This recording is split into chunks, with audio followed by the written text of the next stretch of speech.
بسم الله الرحمن الرحيم. موضوعنا بهذا الفيديو اليوم راح يكون آلية التقديم على الجامعات الحكومية العراقية، وراح نشرح آلية التقديم بالتفصيل إن شاء الله، وشلون نسوي الانسيابية وعلى أي حدود الدنيا نعتمد إن شاء الله تعالى.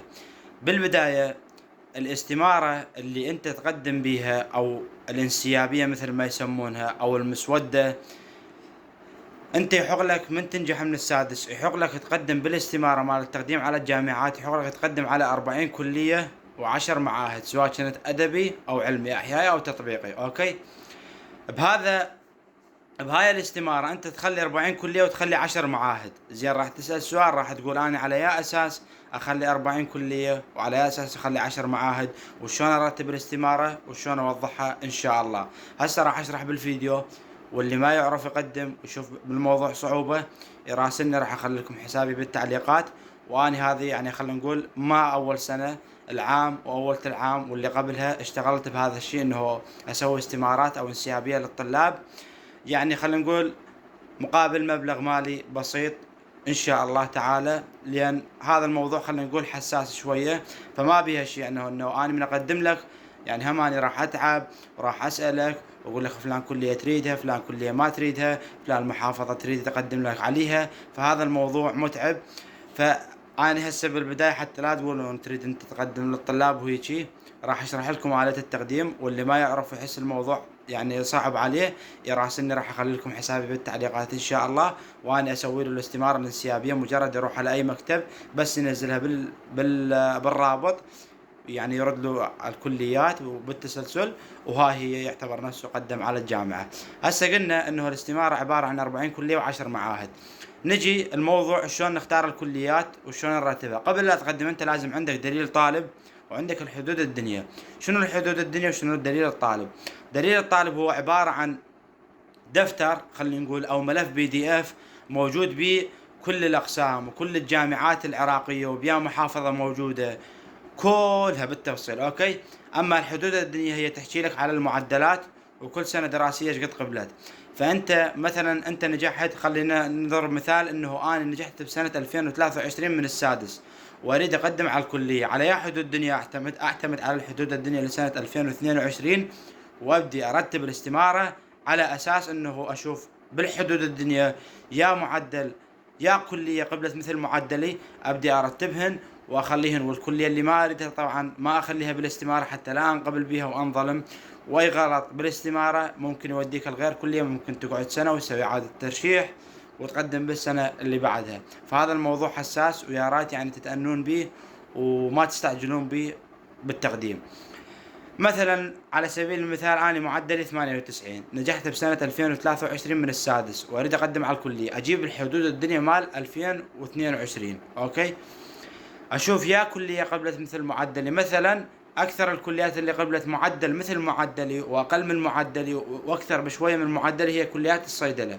اجي مثلا انا من صلاح الدين، اجي اخلي بالبداية كليات الصيدلة ابتداء من صلاح الدين الى المحافظات الابعد، يعني من الاقرب الى الابعد، صلاح الدين، تكريت، كركوك، الموصل والى اخره، يعني من الاقرب الى الابعد علي اذا كنت اريد اروح محافظات. اوكي، مثلا انت احنا قلنا 40 كلية و10 معاهد، كتبت كل كليات الصيدلة. اوكي، كل كليات الصيدلة كتبتها، وبعد الاستمارة يعوزها فد 20 كلية.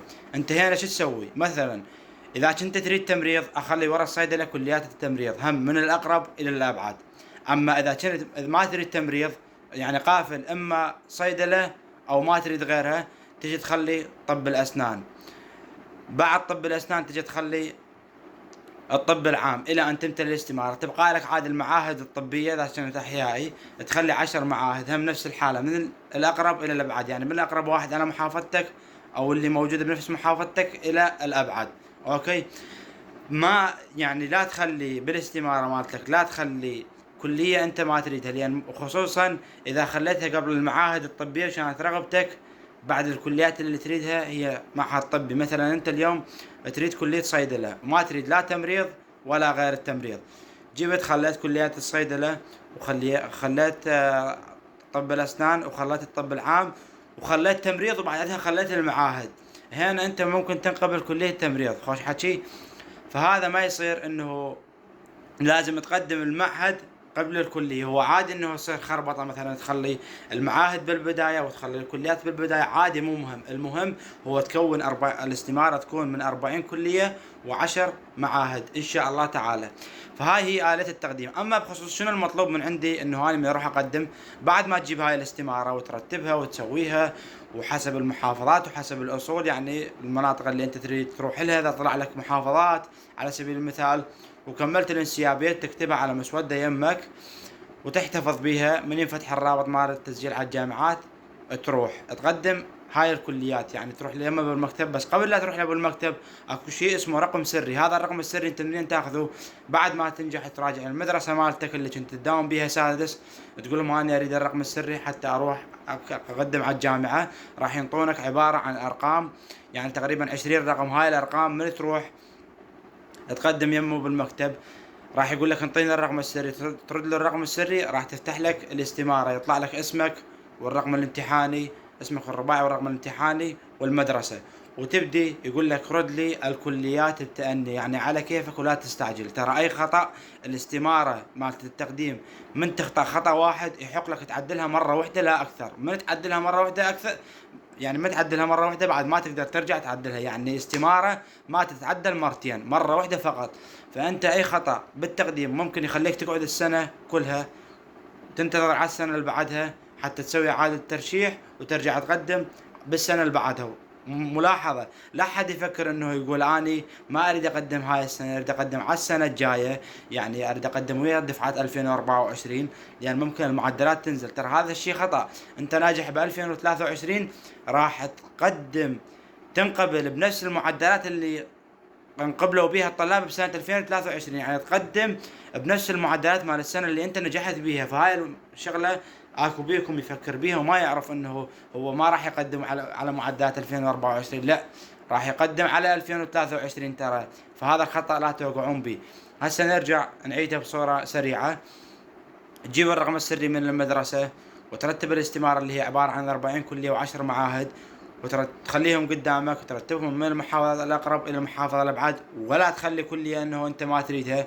خوش حكي، حتى لا تطلع لك هاي الكلية، وخصوصا إذا كانت ما رغبتك. يعني إذا خليتك مثلا أنت كنت تريد إما كلية صيدلة أو معهد طبي، وخليت بالبداية كلية صيدلة وبعدين خليت كلية تمريض وأنت ما تريد التمريض، وبعدين خليت المعهد الطبي، هنا راح يطلع لك كلية تمريض إذا المعدلات كانت نازلة. أوكي، فممكن انه راح تدوخ، يعني انه تحول من الاعلى للادنى وما اعرف شنو. فمن البدايه احسم قرارك واثبت على الكليات اللي انا اريد اقدم عليها.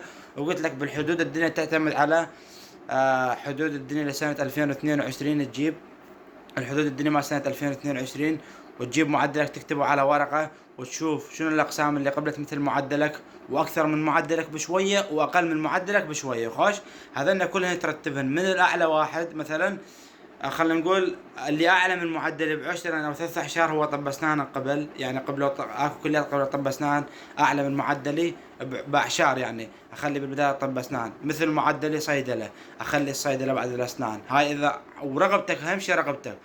بعد الصيدله شنو تخلي؟ مثلا اللي المعدلات اللي قبلتها اقل من معدلي هي كليات التمريض، اجي اخلي كليات التمريض وبعدها المعاهد الطبيه.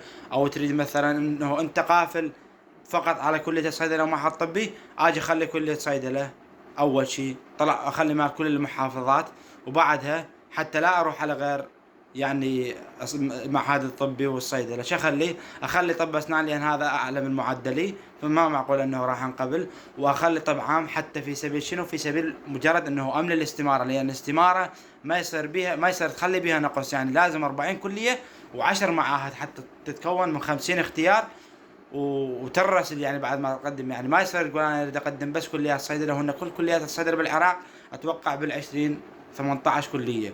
فالاستماره هنا راح يبقى بيها فراغ وما يصير هذا الشيء، لازم تملاها كامل. اوكي، فهذا كل اللي يخص التقديم. واللي ما يعرف يقدم واللي ما يعرف شلون يسوي الانسيابيه مجرد يدخل لي على الخاص. الصراحه اخلي لكم رابط حسابي بالتعليقات، يدز لي معدل ومع الاضافه اذا كان ناجح دور اول. اوكي، ودز لي المحافظة والكليات اللي يحب يقدم عليها والمحافظات اللي هو يريد يقدم عليها. يعني يقدر يروح لها مثلا يعني القريبة عليه، والمحافظات اللي ما يريد يروح لها هم يخليه يذكر لي إياها حتى لا أخليها له بالاستمارة بعدين يصير خربطة وهو أصلا ما يريد يروح عليها.